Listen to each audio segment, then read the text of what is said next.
I, 31M, am completely lost right now and need some perspective. My wife, 28F, and I have been together for 10 years, married for 7. We met in college when I was a senior and she was a sophomore. She was studying business administration but dropped out in her final year when we found out she was pregnant with our first daughter.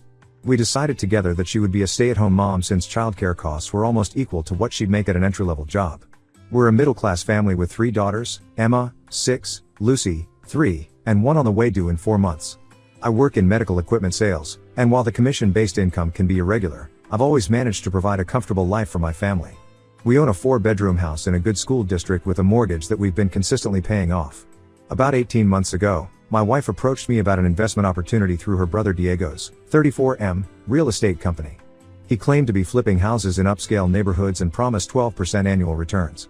I was immediately skeptical because I knew Diego's history. Since high school, he's been involved in various get-rich-quick schemes that never worked out. He'd try everything from multi-level marketing to cryptocurrency trading, always claiming he was about to make it big. Diego loves showing off on social media, posting about luxury vacations in the Maldives, driving Ferrari rentals, and attending exclusive events. But I knew the truth: he was living in a rented apartment and had declared bankruptcy just 5 years ago. Despite this, my wife has always idolized her older brother. Their parents died in a car accident when she was 12 and Diego was 18. And he helped raise her along with their grandparents. She's always been blind to his faults because of this. When she first mentioned the investment opportunity, I flat out refused. We had $210,000 in savings, money we'd carefully accumulated over 7 years of living below our means. Neither of us comes from wealth. My parents are retired teachers living on a pension, and her grandparents passed away years ago, leaving only their modest home, which Diego somehow convinced her to sell for one of his earlier ventures. But my wife wouldn't let it go. For 2 weeks straight, she kept showing me fake testimonials from other investors, doctored bank statements showing returns, and professional-looking business plans. She argued that the returns would help secure our daughter's future, pay for their college, and maybe even allow us to retire early.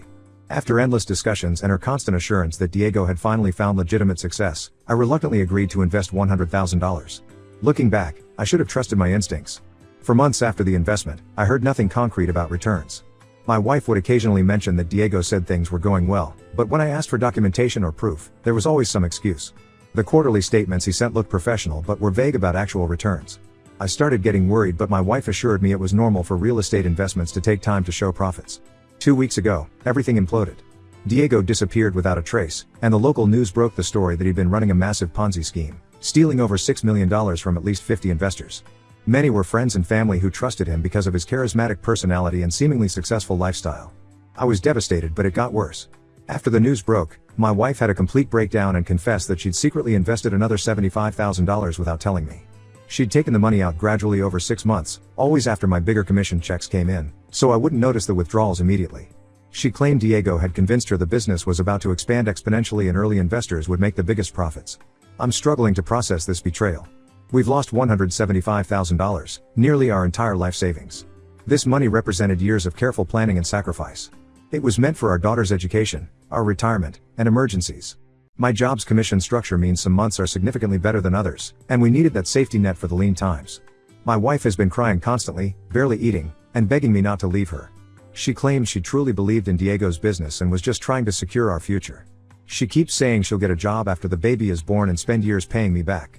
But I can't get past the fact that she went behind my back with that additional $75,000. The trust is completely broken.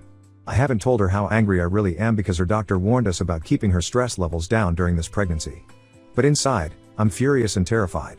We won't be able to afford private school for our daughters next year, schools we chose specifically because the public schools in our area are overcrowded and underperforming. If I have a bad sales month, we have nothing to fall back on. My brother thinks I should divorce her, saying she's shown she can't be trusted with our family's financial security. The police are investigating Diego but told us not to expect the money back. Based on his credit card statements, he's spent most of it on luxury hotels, gambling in Las Vegas, and wild parties.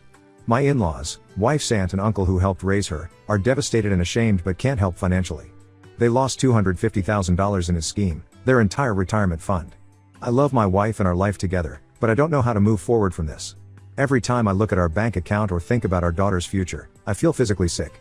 How do I trust someone who gambled away our children's future behind my back? How do I explain to our daughters that they have to leave their friends and schools because mommy gave away all our money to Uncle Diego? I'm lost and need advice. Update 1: The situation has gotten significantly worse since my last post. What started as a devastating financial loss has evolved into something far more sinister. The police investigation into my wife's brother Diego revealed that he wasn't just running a Ponzi scheme, he was actively involved in money laundering for some extremely dangerous people connected to organized crime. My wife finally broke down last night and admitted something that made my blood run cold. She'd known about the criminal connections for 6 months but kept quiet because Diego had threatened our family. She showed me dozens of threatening texts from him demanding more money. The additional $75,000 she invested wasn't just poor judgment or blind faith in her brother, she was being blackmailed. According to her, Diego started sending threats about 6 months ago when she questioned why there weren't any returns on our initial investment. He claimed he'd gotten involved with some dangerous people who would come after our family if she didn't keep the money flowing. He sent her photos of our daughters at school and outside their dance classes to prove he was having us watched. I'm torn between feeling sympathy for my wife being manipulated by her own brother and overwhelming anger that she didn't tell me about the threats. We could have gone to the police together months ago.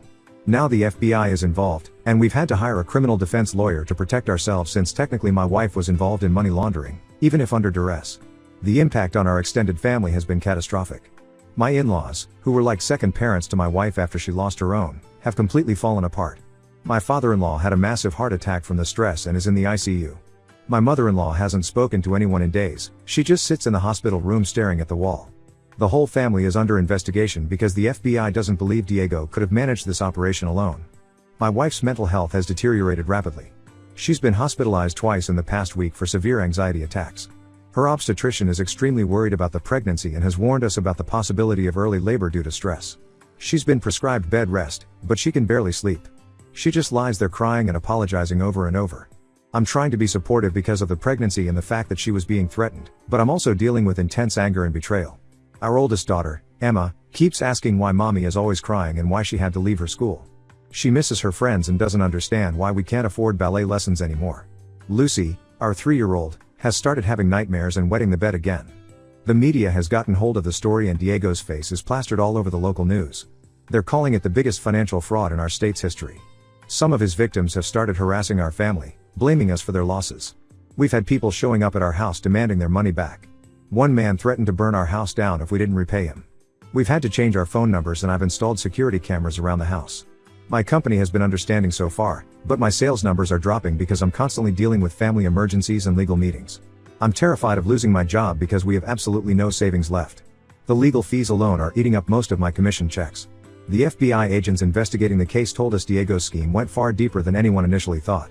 He wasn't just stealing from family and friends, he was using the real estate business to launder money for a drug cartel. They found evidence of wire transfers to accounts in Mexico and believe he might have fled there. The investigators also revealed that Diego had been filming his meetings with investors and storing the videos as leverage. They found footage of my wife crying and begging him to give us our money back, and him threatening to hurt our daughters if she went to the police. Seeing those videos broke something in me, watching my wife being terrorized by her own brother while I was completely oblivious.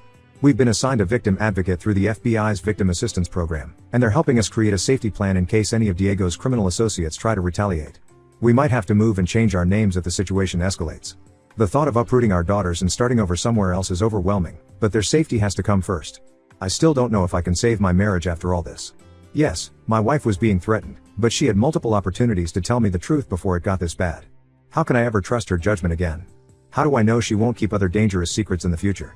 I love her, but I'm not sure love is enough anymore. Update 2: The situation has completely exploded. The FBI found Diego in Mexico and extradited him back to face charges. During his interrogation, he revealed something that destroyed what little trust I had left in my wife. The initial $100,000 investment wasn't even real. My wife and Diego had planned it together from the start. They used our money to pay off Diego's gambling debts to a Mexican cartel. The whole story about house flipping and 12% returns was fabricated to convince me to release the money. When I confronted her with this information, my wife finally broke down and admitted everything. She'd been helping Diego hide money and lie to investors for years, even before we were married. Apparently, it started small when she was in college. Diego would ask her to deposit checks into her account or receive wire transfers, claiming it was for his legitimate business ventures. Over time, she got deeper into his schemes, helping him create fake business documents and lying to potential investors. The most devastating part was learning that she'd known about his cartel connections from the beginning. The threats he made 6 months ago weren't new, he'd been using similar tactics to keep her compliant for years. She claims she wanted to get out multiple times but was too scared of what Diego and his connections might do. I filed for divorce yesterday. I can't stay married to someone who's been lying to me for our entire relationship. Every memory I have of our time together is now tainted. Was she thinking about her brother's schemes during our wedding? Was she helping him launder money while pregnant with our daughters? I can't stop these thoughts. My lawyer thinks we might be able to recover some money through civil asset forfeiture proceedings, but it could take years. Meanwhile, I've had to move in with my parents because we can't afford our house anymore. My daughters share a room now, and Emma keeps asking when we can go home. My wife is living with her aunt, under house arrest with an ankle monitor. Her pregnancy is high risk now due to all the stress, and her doctors are monitoring her closely. Despite everything, I still worry about her and the baby, but I can't get past her betrayal. The FBI is pushing her to testify against Diego and his cartel connections. If she cooperates, she might avoid jail time, but she'll need witness protection. The thought of my daughters potentially never seeing their mother again is heartbreaking, but maybe it's safer this way. Some of Diego's other victims have filed a class action lawsuit against everyone involved, including my wife. The lawyers say we might be paying restitution for the rest of our lives. I've had to hire a forensic accountant to prove which assets were purchased with legitimate income versus fraudulent funds. My in-laws have cut off all contact with my wife. They blame her for my father-in-law's heart attack and their lost retirement. The family is completely shattered. The only silver lining is that my daughters are too young to fully understand what's happening. I never imagined I'd be starting over at 31, living with my parents and facing financial ruin. But at least now I know the truth. I just hope my daughters can forgive me someday for not seeing the signs earlier. Update 3: The divorce is final. Diego took a plea deal and is serving 15 years in federal prison. My wife received 5 years probation for cooperating with investigators, but she's lost custody of all 3 children. The judge cited her involvement in financial crimes and endangering our children by dealing with dangerous criminals as the main reasons. She gave birth 2 months ago to our youngest daughter, Sarah. After a thorough evaluation, the court granted me full custody of all 3 girls. My wife gets supervised visits twice a month at a court-approved facility. The baby hasn't bonded with her at all, which the custody evaluator said is common in these situations. The FBI managed to recover some money from offshore accounts, about $30,000 of our original $175,000. The rest is gone, spent on Diego's gambling and lavish lifestyle. We're still named in multiple lawsuits from other victims, but my lawyer managed to negotiate a reasonable repayment plan based on my income. I sold our house and moved to a different state to escape the media attention and start fresh. My company transferred me to their office here, which was a huge relief. The girls are adjusting to their new schools, though Emma still has trouble making friends. She's in therapy twice a week, trying to process why her mother isn't living with us anymore. My wife's family has scattered. Her aunt and uncle moved to Florida, unable to face the shame in our community. Diego's wife divorced him and took their kids to California. My wife lives alone in a small apartment near the supervised visitation center, working as a cashier to pay her legal fees. The hardest part is watching my daughter struggle. Emma is old enough to understand some of what happened and feels betrayed. Lucy barely remembers her mother now but has separation anxiety. Baby Sarah will never know what our family was like before everything fell apart. I've started dating recently, mainly because my therapist suggested the girls need a positive female role model in their lives. It's strange being a single father at 31, but I'm managing. My parents moved nearby to help with childcare, which has been a blessing. The cartel connections still worry me sometimes. The FBI says Diego's testimony helped bring down several key players, but I still check the security cameras every night. We changed our last name as a precaution, and the girls' schools have strict security protocols about who can pick them up. I never imagined this would be my life, but here we are. At least my daughters are safe now, and that's what matters most. Sometimes I catch myself missing the family we used to be, but then I remember it was all built on lies. We're building something new now, something honest. It's harder, but it's real.